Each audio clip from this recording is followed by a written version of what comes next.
আবার ডুব দেওয়াইছে, আবার শূন্য, আবার ডুব দেওয়াইছে, আবার শূন্য। 80 টাকা গান শেষ হয়ে গেছে। যে 80 টাকা দিয়ে বাইরে হয়েছিল এইগুলিও শেষ। এবার কান্নার মাধ্যম শুরু করেছে, হাই রে হা, শেষ হয়ে গেল রে আমার, সব শেষ হয়ে গেছে। কান্না শুনে আরেক ডুবুরি জিজ্ঞেস করতেছে, তো কি হয়েছিল না? কইও না ভাই, 80 টাকায় নিয়ে আসছিলাম, আর এইগুলি আমার সম্পদ, আর সব গেল গা। 4টা বুট দেওয়াইছিলাম, কিছুই পাওয়া গেল না আমার। কান্না শুরু করেছে। তো ডুবুরি বলো, ওকে বেটা, ডোন্ট ক্রাই, আমি তোমাকে ফ্রি এক ডুব দিয়ে দেব। তুমি এত কাঁদতেছ, আমি ফ্রি এক ডুব তোমার জন্য বলো প্লিজ। গেছে, ডুবুরি দিয়া ডুব দিচ্ছে। ডুব দিয়া 2 মুঠ ভরে বাদা সাদা সব নিয়ে আসে টেবিলে রাখছে। এখন বাহির হয়েছে তার এই মুঠির ভিতর থেকে 4টা পাথর। সব দিক থেকে দৌড় শুরু হয়েছে, এই আসছে রে, আসছে রে, সব আসছে। এখন যারা স্পেশালিস্ট এক্সপার্ট, যারা এই পাথরের এক্সপার্ট গুলি হাতে নিয়ে বলে, ও সো এক্সপেন্সিভ, এত মূল্যবান, এগুলির দাম তো আমরা এখানে কেউ দিতে পারবো না। এখন তো সে আরো কান্না শুরু করছে, পাইয়াও তো কোনো লাভ নাই, যে দাম দেয় না, পাথর তো সবাইয়া খাওয়া দিব না, তো এটা কি লাভ হইলো? তো বেশি কান্না শুরু করেছে। তো বেশি কান্না শুরু করার ফলে সবাই বললো, ওকে ডোন্ট ক্রাই, আমরা তোমাকে রাস্তা বাতাই দিতেছি। সেটা কি বলুন? ওই শহরে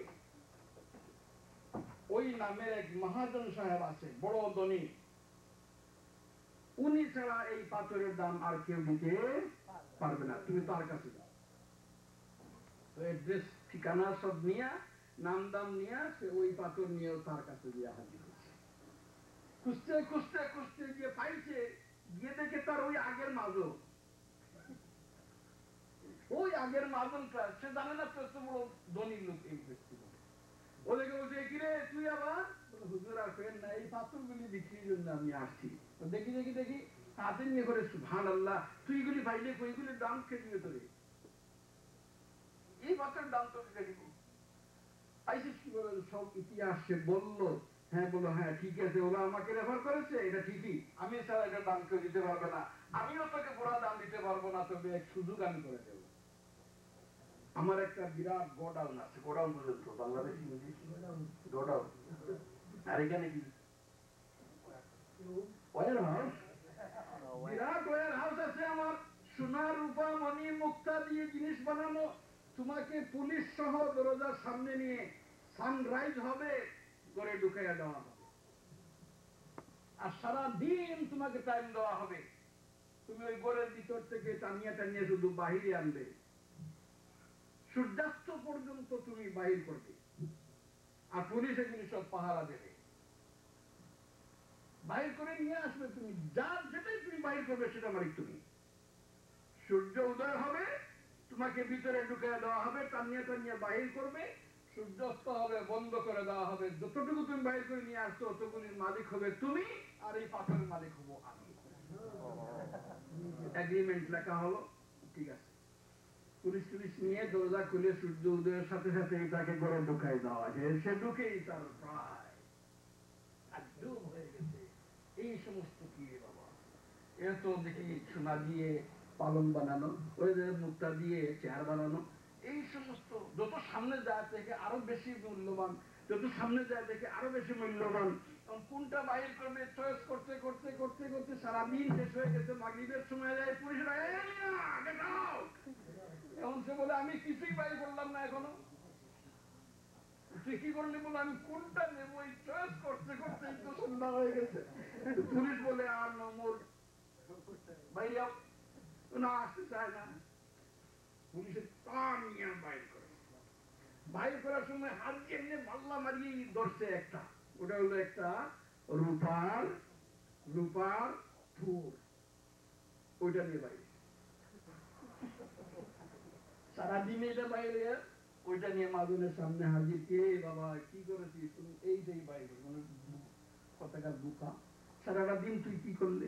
হুজুর এই চেয়ারে বসি, ওটা জাকরা দেই, ওইটাতে বসি, ওটা জাকরা দেই, এই করতে করতেই তো আমার দিন গেছে গা। তারপরে পুলিশে সারিয়ে বাইর করছে আমার, আর ওইটাই নিয়ে আসছি। দাও ওজন দাও, ওজন দিয়ে দেখা গেল ওই 80 টাকা।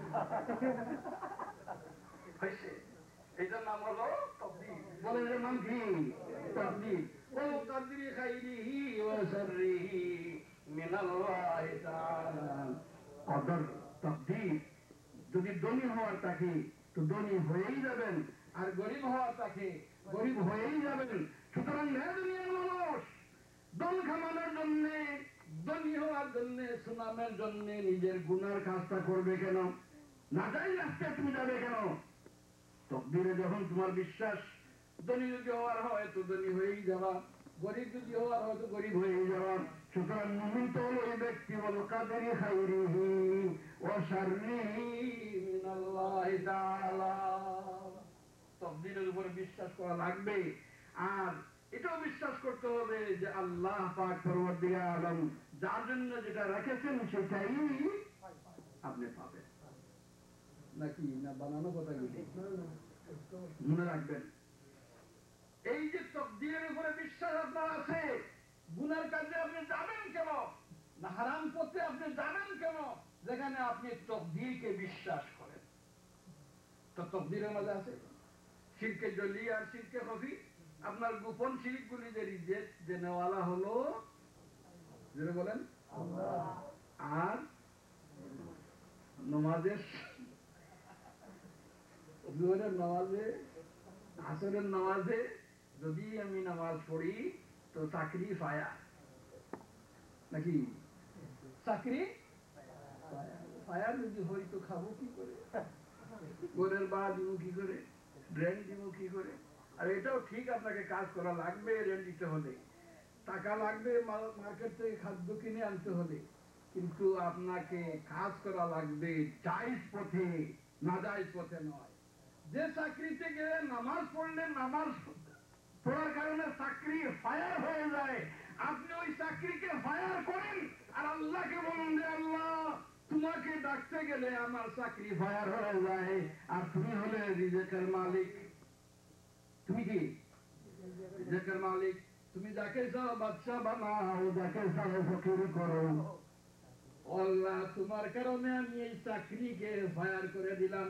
আল্লাহ বলবেন তুই যখন আমার জন্য তোর চাকরিকে ফায়ার করেছিস তো আমি এর চাইতে বাবা চাকরির জন্য তোর হায়ার করে নিলাম। আল্লাহ পারে না ভালো চাকরি দিতে? এটা থেকে ফায়ার হলো ওটা আরো ভালো চাকরিতে হায়ার করা হবে। সুতরাং তুমি তকদীরের উপরে বিশ্বাস রাখতে হবে। আর ওই চাকরি চলে যাবে তো কোথায় পাবো? এই বলে নামাজ শেষ, মুফতি বনে গেছে। মুফতি জানছেন নাকি ভাবে? আল্লাহ, আমি আমাদের ওই ফেসুগঞ্জের উদানে বানেশ্বরের নামায় শেখপুর নাম নামে গ্রাম আছে, ওখানে আব্বাস আলী চাচা আছে একটা, শুনলাম বাবুটা কেউ কেউ তো চিনবে, খুব ফুর্তির মজার মানুষ ছিল, দাঁড়িয়েও ছিল, খান থেকে রাসূল ছিল, নামাজ পড়তো না, খুব মজাকের লোক ছিল। তো আমরা আব্বাস চাচা নামাজ পড়ো না, দেখ বেটা নামাজ কি করে পড়ি না? নামাজ আমি পড়ি। কিভাবে? বলেন সারাদিনের নামাজ এসার সময় দিয়ে পড়ে দেই। কিভাবে পড়ো? নিয়ত কি করে? বলো নওয়াইতে নুসল্লিয়া লিল্লাহি তাআলা রাকাতাই সালাতিল ফজরি আরবা রাকাতি সালাতিল যুহরি আরবা রাকাতি সালাতিল আসরি আরবা রাকাতি মাগরিবি আরবা রাকাতি সালাতিল ইশাই মুতাওয়াজ্জিহান ইলা জিহাতিল কাবাতিস শরীফাতি। আল্লাহু আকবার। একসাথে সারাদিনের নামাজ শেষ করি। কিভাবে নামাজ পড়ি না আমি? আব্বাস চাচার নামাজ আমেরিকায় শুরু হয়েছে এই কাজের জন্য। জোহরও পড়ে না, মাগরিবও পড়ে না, আসর পড়ে, আসিয়া সব নামাজের সাথে পড়ে। এগুলো আব্বাস চাচার নামাজ না? আরেক দল আছে এখানে, জোহরের নামাজ আসরের সাথে সাথে, আসরের নামাজ জোহরের নামাজ পড়ি, আসর পড়ে রাখবো কেন? বলে কাজে দেখতেছি। এগুলা আব্বাস চাচার নামাজ। আব্বাস চাচার নামাজ পড়তেছে কেন? করবে কেন? দেখেন অবাক হয়ে যাওয়ার সম্ভাবনা আছে। আপনারা বলুন তো এটা শিরক হইতেছে না? আল্লাহর সাথে একটা শিরক হইতেছে, গোপন শিরক যেটা দেখানো যায় না। আর আল্লাহ বলে ইন্নাল্লাহা লা ইয়াগফিরু আন ইউশরাকা বিহি ওয়া ইয়াগফিরু মা দুনা যালিকা লিমান ইয়াশা। আল্লাহ কোন ধরনের শিরকের গুনাহকে মাফ করবে না। এছাড়া যদি কোনো গুনাহ হয়ে যায় ওই সব গুনাহগুলি আল্লাহ যদি চায় মাফ করে দেবে। আরে সবচেয়ে বড় পাহারাদার গুনাহগারের গুনাহ গুনাহ মাফির জন্য আপনার নবী আমার নবী মুহাম্মদ আরবি সাল্লাল্লাহু আলাইহি ওয়াসাল্লাম রয়েছেন। তুমি সগীরা গুনাহ করো, নেকির কাজ করলে মাফ হয়ে যাবে। কবিরা গুনাহ করো, তওবা যদি করো তো মাফ হয়ে যাবে। আরে গুনাহ করে করে তওবার সুযোগ হয় নাই, দুনিয়া থেকে বিদায় হয়ে গেছো, কবিরা গুনার খাতায় তোমার লিস্টে নাম আছে। এবার দেখা যাবে কিয়ামতের ময়দানে আমার নবী আপনাকে চিনে ফেলেছেন, আপনি তার উম্মত বলে। নবী কি করেছেন? ওযু করা লাগবে কিনা? নামাজ পড়া লাগবে, ওযু করা লাগবে। যারা নামাজ পড়বে, ওযু করবে, কিয়ামতের ময়দানে আল্লাহর হাবিব ওই ব্যক্তিকে দেখেই পরিচয় করে নেবেন সে তার উম্মত। ওযু করলে লাভ কি? নামাজ পড়লে লাভ কি? ওযু করলে, নামাজ পড়লে লাভ হয় যে অসংখ্য গণিত লোকের দিল